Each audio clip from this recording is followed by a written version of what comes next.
Nous lançons ce soir cette campagne avec Yann, avec tous nos candidats et nos candidates, une campagne offensive sous les couleurs du Parti communiste, du Front de gauche, au sein de ces belles listes d'union conduites par Anne Hidalgo. Face à une droite revancharde qui fait de la reconquête de la capitale un objectif majeur, nous avons décidé d'initier une puissante dynamique de rassemblement dès le premier tour pour faire gagner la gauche en mars prochain et pour engager une nouvelle étape de la politique municipale, puisque c'est bien ça l'enjeu, au service des Parisiennes et des Parisiens. C'est une campagne politique, donc on va essayer de convaincre le maximum de gens qu'on peut mener une politique très à gauche à Paris et que c'est nécessaire. Yann Brossat, président du groupe Front de gauche au Conseil de Paris et chef de file des communistes parisiens. Le premier élément que j'ai envie de retenir ce soir, c'est l'unité et le rassemblement des communistes parisiens. Les communistes ont le sens des responsabilités et qu'ils savent à Paris quelle est leur influence, quelle est leur force. Nous voilà maintenant en campagne pour mener cette liste qui est une liste de rassemblement dans laquelle les communistes ont toute leur place. Écoute, on est content que ça soit parti là, parce que c'était un peu long le démarrage. On sait que ça va être difficile, il y a un rapport de force qu'il va falloir instaurer. Il faut battre la droite. Il faut battre la candidate de l'UMP, Nathalie Kosciusko-Morizet. Parce que la bataille n'est pas gagnée d'avance. Parce qu'il n'est pas acquis qu'à l'issue du deuxième tour des élections municipales, Paris restera à gauche. Et ça, c'est le premier élément qu'il faut qu'on ait en tête. Elle est prête, par exemple, à lorgner du côté de l'extrême droite. Nous considérons que le peuple doit pouvoir vivre à Paris, que des hommes et des femmes qui vivent de leur travail doivent pouvoir vivre dans cette ville. Et c'est ça qui nous anime aujourd'hui. Parce que ce qui fait la force d'une ville, ce qui fait la puissance d'une ville comme Paris, c'est la mixité sociale. C'est la capacité que nous avons à faire vivre sur un même territoire des hommes et des femmes qui viennent d'horizons différents. Je conçois mon rôle, ma place, mon engagement dans une conception d'élu militant. Nous ne sommes pas condamnés à subir sans réagir les politiques d'austérité, au moment même où de nombreuses voix s'élèvent, dans le pays et ailleurs, contre ces politiques qui nous emmènent dans le mur. Donc en tant que communistes, nous portons l'ambition et la proposition d'un nouveau modèle de la société, plus solidaire, plus juste, plus démocratique. Nous ne voulons pas sacrifier nos droits sociaux, nos services publics, nos emplois, notre qualité de vie, pour rembourser une dette qui n'est pas la nôtre, dont nous ne sommes pas responsables, mais qui est celle du capitalisme financier. Il est une leçon dans l'histoire qui n'a jamais été démentie. Aucune grande avancée sociale et démocratique n'a été rendue possible sans l'influence de cette gauche combative et inventive que nous incarnons. Donc, soyons audacieux, courageux, résolument combatifs, animés par le seul intérêt du progrès social et de la justice sociale.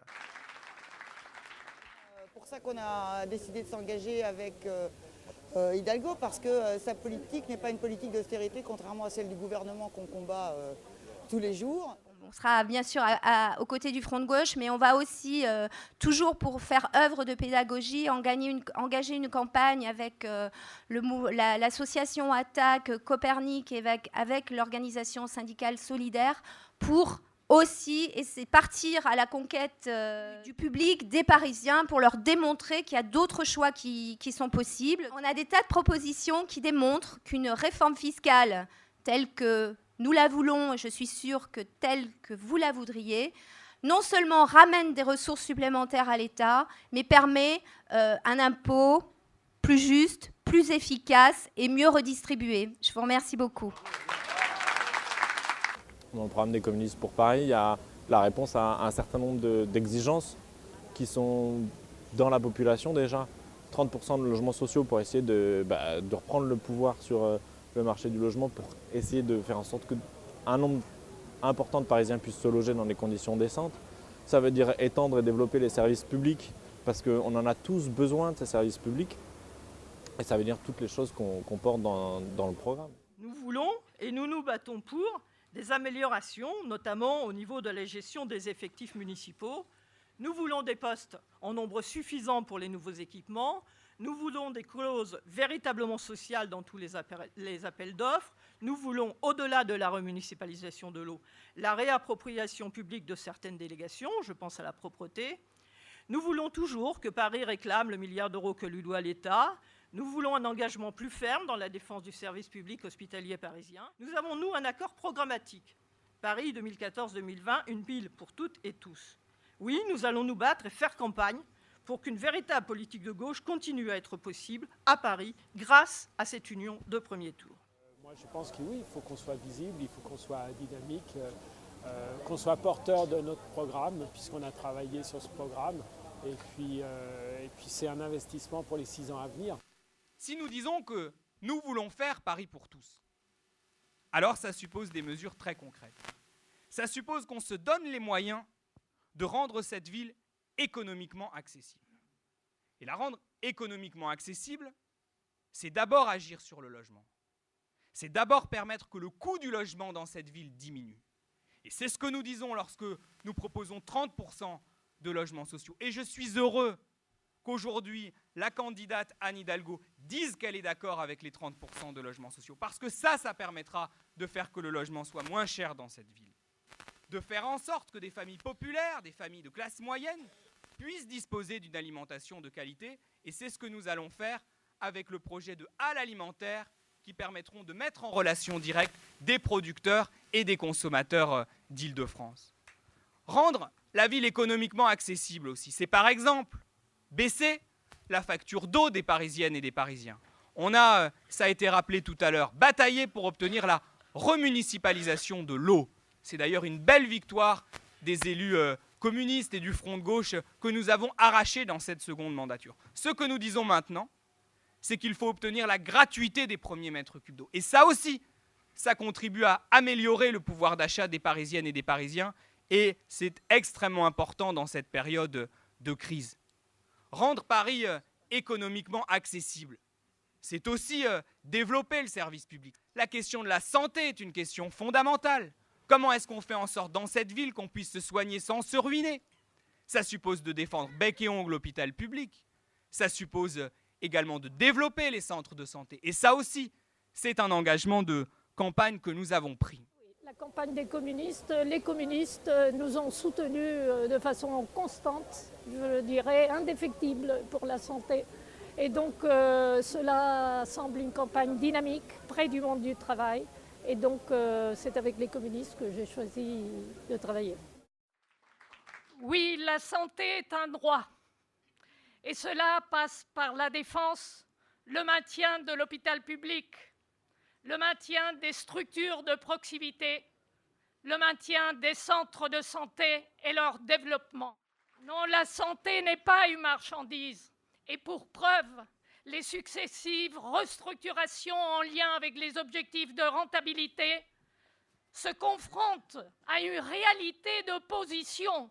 L'opposition, celle des usagers, des populations de Paris qui voient le difficile accès aux soins aujourd'hui, mais aussi celle des personnels qui, au-delà de la dégradation de leurs conditions de travail et d'exercice et de leur emploi, craignent la mise en danger des populations et le risque sanitaire. La lutte emblématique de l'Hôtel-Dieu, qui a reçu le soutien indéfectible des communistes, des élus de Paris, des sénateurs communistes. Aussi, nous disons, un hôpital pour l'humain d'abord. Évidemment, la question qu'on se pose, c'est quelles sont les garanties que ces mesures seront effectivement appliquées au cours des 6 prochaines années? C'est une vraie question. C'est une bonne question. Ça tombe bien, je crois qu'on a une bonne réponse. D'abord, le meilleur moyen, c'est d'abord de battre la droite, parce que si jamais la droite gagnait, toutes ces mesures ne seraient pas mises en œuvre. L'autre chose, c'est qu'évidemment, il faudra se battre contre les politiques d'austérité. Et qu'il faudra se battre contre les politiques d'austérité nationale. D'ailleurs, les élus communistes l'ont toujours fait. Puis deuxièmement, si on veut que ce programme soit mis en œuvre, il faut que demain, dans le cadre de la majorité de gauche, on ait beaucoup d'élus communistes. Des élus qui s'engagent à tous les niveaux, qu'ils soient dans la majorité municipale, qui soient dans l'exécutif municipal et qui acceptent de prendre leurs responsabilités pour faire en sorte que cette ville change. Je crois que c'est comme ça qu'on arrivera à construire le changement dans les 6 années qui viennent. Et je crois que nous pouvons, sur cette base-là, mener une belle campagne qui rassemble les communistes, qui rassemble les Parisiens et qui fasse en sorte que ça continue à changer dans le bon sens dans cette ville. Nous allons être une force d'action pour la gauche à Paris. Nous allons être une force d'action avec l'objectif de continuer à rassembler pour obtenir les ruptures avec les politiques d'austérité. Nous n'insulterons jamais l'avenir. Nous resterons en débat avec tous ceux qui ont fait un choix différent du nôtre dans le front de gauche. Jamais l'invective ne fera partie de notre culture politique. Tout notre objectif est de contribuer à ce que Paris poursuive sur la voie de gauche, même en accélérant si possible, et de faire dérailler le train de l'austérité gouvernementale. Et c'est comme ça que nous concevons notre engagement dans cette campagne. Nous allons mener, avec l'ensemble des dirigeants du parti, cette bataille dans toute la France, quelles que soient les configurations que nous ayons choisies, mais parce que les mêmes objectifs nous rassemblent. Si nous menons de front toutes ces batailles, eh bien je crois que nous pouvons aller à la campagne municipale parisienne avec confiance et que des dizaines, des centaines de milliers de Parisiens peuvent comprendre et partager les objectifs qui sont les nôtres. Le Parti communiste et le Front de gauche sortiront renforcés de la bataille que nous avons décidé de mener ainsi. Merci.